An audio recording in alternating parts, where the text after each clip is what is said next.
बैठक तुम्ही आयोजित केलेली आहे, ते कोणत्या संदर्भात बैठक आहे? आजची बैठक ही अखिल महाराष्ट्र स्वस्त धान्य दुकानदार महासंघ लातूर जिल्हा कमिटी हे आमचे महासंघाचे संलग्न असलेले निलंगा तालुक्यातील संघटना. आजची या बैठकीचा उद्देश हा महत्वाचा एकच होता की या महाराष्ट्र राज्याचे आमचे अजितदादा पवार उपमुख्यमंत्री यांचं दुःखद निधन झाल्यामुळे त्यांना या लातूर जिल्ह्याच्या कमिटीच्या वतीने त्यांना श्रद्धांजलीचा कार्यक्रम या ठिकाणी आयोजित केला होता. महासंघाच्या वतीने व निलंगा तालुक्यातील व लातूर तालुक्यातील पीडीएस कोणाधारक दादांच्या आपल्या शांती लाभवण्यासाठी आम्ही या ठिकाणी श्रद्धांजलीचा कार्यक्रम आयोजित केलेला आहे आणि तो कार्यक्रम झालेला आहे. आणि याच बरोबर राष्ट्रवाद दुकानदारांच्या ज्या अडीअडचणीच्या बाबतीमध्ये ज्या काही म्हणजे कोणाला एक काळाचा प्रॉब्लेम असेल, दुकानदारांना त्यांचा माल मिळण्यासाठी विलंब होत असेल, त्यांना जो माल मिळतो ते वजनात कमी येत असेल किंवा इष्टांत ज्यांचा भरून निघाले असेल, एखादी गावची लोकसंख्या त्या ठिकाणी लाभार्थी गरीब असून सुद्धा त्यांच्याकडे पिवळे रेशन कार्ड म्हणजे बीपीएल किंवा अंत्योदय कार्ड नाही आहे, ते कार्ड देण्यासाठी म्हणजे राष्ट्रवाद दुकानदारांच्या इतर मागण्या सुद्धा म्हणजे कमिशन मध्ये वाढ होण्यासाठी किंवा अधिक कमिशन घेण्यासाठी या ठिकाणी चर्चा झालेली आहे. आणि दादांचा आम्ही याच्यासाठी श्रद्धांजली कार्यक्रम यासाठी आयोजित केलेला होता, कारण की दादाने आमच्या 55,000 राष्ट्रवाद दुकानदाराचा 9 वर्षापूर्वीचा जो प्रलंबित प्रश्न होता तो प्रश्न दादांनी अवघ्या 20 मिनिटांमध्ये सोडून त्यांनी एप्रिल 2025 मध्ये आमच्याशी चर्चा करून अक्षरशः 10 ते 20 मिनिटांचे आमचे 20 रुपये कमिशन त्यांनी आम्हाला वाढ करून दिलेली होती. आणि दादांनी परत 30 रुपये कमिशन तुम्हाला मी लवकरच देईन म्हणे डी एन पाटील, एवढं तुम्ही कबूल करा आणि मान्य करा. म्हणून दादांच्या आपल्या शांतीला व महासंघाच्या वतीने आम्ही त्यांच्या श्रद्धांजलीचं कार्य केलेलं आहे. दादांनी आमच्या राष्ट्रवाद दुकानदाराच्या कुटुंबासाठी खूप मोठं काम केलेलं आहे, त्याबद्दल त्यांचा मी महासंघाच्या वतीने आभार मानतो आणि त्या दुःखात आम्ही सामील आहोत. नवीन राशन कार्ड बनतात अनेक ठिकाणी निलंगा तालुक्यात खास करून अशी परिस्थिती आहे की नवीन लोकांना राशन तो तोडा होतात म्हणजे भेटतच नाही राशन, नवीन राशन कार्ड भेटतात, त्याच्याबद्दल तुमची काय?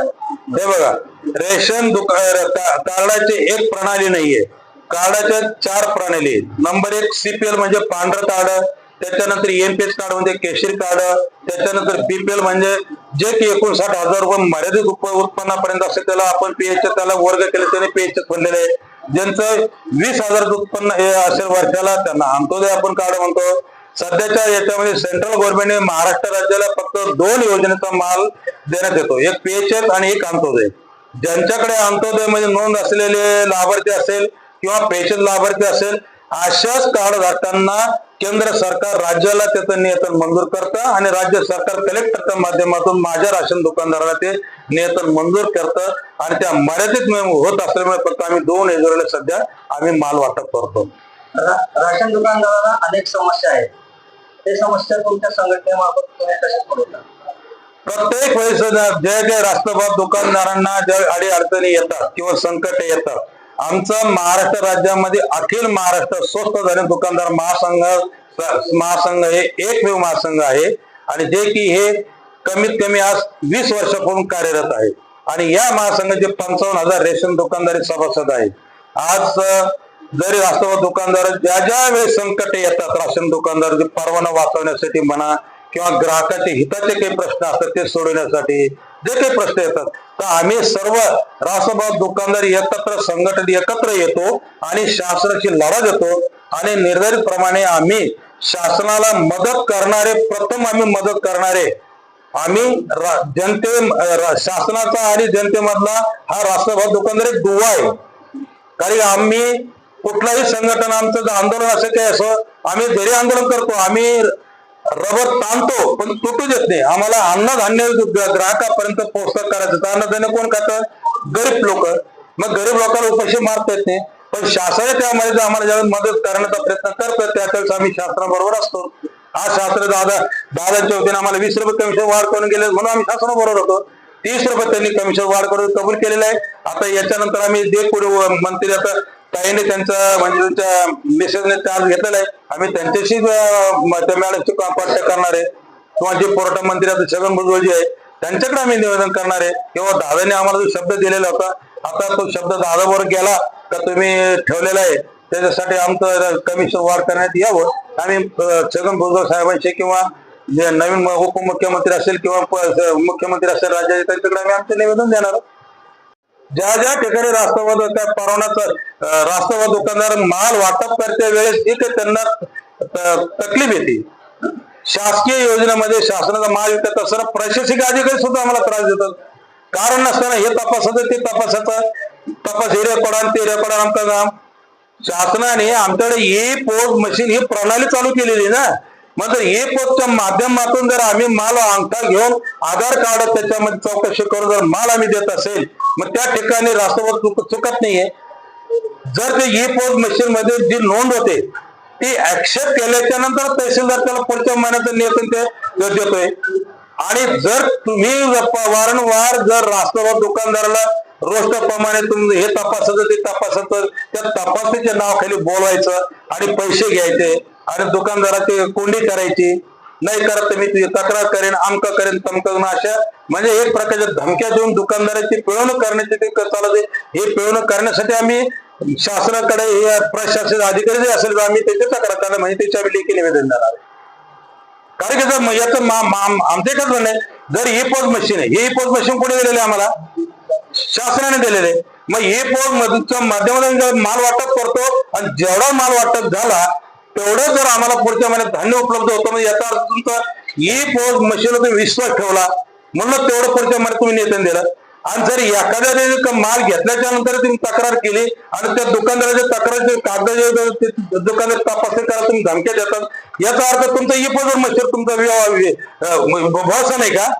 मग याचा अर्थ की तुम्ही दुकानदारी तुम्ही म्हणता की माल वाटप केल्याच्या नंतर दुकानदार चुकतोय याचा अर्थ ई पोस्ट मशीन चुकतोय. मग ई पोस्ट तुम्ही बाजू आठवा मॅनर पद्धतीने आमचा दुकानदार माल वाटप करेल. ज्या अर्थी तुम्ही ई पोस्टला तुम्ही कार्यरत आणलं त्याच्यावर तुम्ही विश्वास ठेवा. जर त्या जरी माझं कार्ड जर माझा अंगठ्याचं मॅच झाले मला माल मिळालेला ग्राहकाची इतर संघटनेची तक्रार तुम्ही कशासाठी घेता.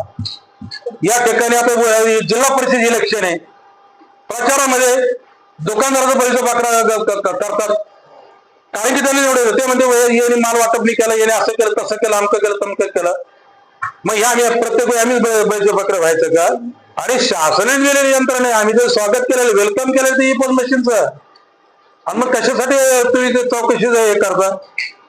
अरे फेका तिकडे ई पोस्ट मशीन तुमचं आमचं दुकानदार कारवाई करायची असेल तर पहिले ती मशीन फेकून द्यायला पाहिजे आणि मॅन्युअल पद्धतीने माल वाटप करायला आजही माझे दुकानदार तयार आहे. बरोबर आहे आजही तयार आहे. रेशन दुकानदारासमोर आज महाराष्ट्रात दोन अव्वल दर्जाचे प्रश्न उभे आहेत. ई केवायसी झाल्यामुळे मोठ्या प्रमाणात कार्ड संख्या कमी झाली. महाराष्ट्रात एकूण कार्ड संख्या 1,64,00,000 होती आज 1,20,00,000 आहे. ही कार्ड संख्या कमी झाली उत्पन्न मर्यादांच्यामुळे.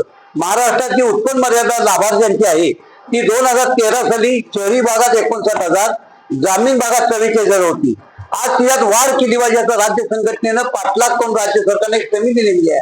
त्या समितीनं उत्पन्न मर्यादा वाढवली पाहिजे. महाराष्ट्रात सरासरी किमान वेतन जे आहे शहरी आणि ग्रामीण भागात आधी जे शेतमजूर किमान वेतन आहे त्याच्या आधारावर किमान 2.25 लाख रुपये ग्रामीण भागात उत्पन्न मर्यादा झाली पाहिजे. शहरी भागात 2.5 ते 3 लाख उत्पन्न मर्यादा झाली पाहिजे.